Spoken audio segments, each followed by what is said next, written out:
देखिए हमारे YouTube परिवार को नमस्कार, हर हर महादेव। आज गाना बनाने आए हैं हम लोग गोरेगांव ईस्ट शर्मा स्टेट। इस बार का ऐसा नसीब है कि सब लोग गाँव गए थे। हाँ। इस ठंडी में, जल्दी कोई ठंडी में जाता नहीं। ठंडी ज्यादा लागत रही ना तो का करे रजाई ठंडी के मौसम में देखा गाना लेके आई है रिमझिम दीदी। पहले गाए हैं एन गायक लिखे वाली लेखक हैं। अब गाना किस पे है भैया? चोलिया उमरिया फाटक। अब देखा केकर केकर ही फाटक तो केकर पिया तो केकर पिया।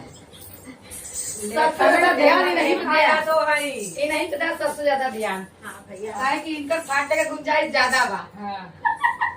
चली भाई कौनो बात ना आप लोग साथ सोच दे। समझ के बोल तू ना है तू। आप लोग साथ दे बस चली कौनो बात ना हटने।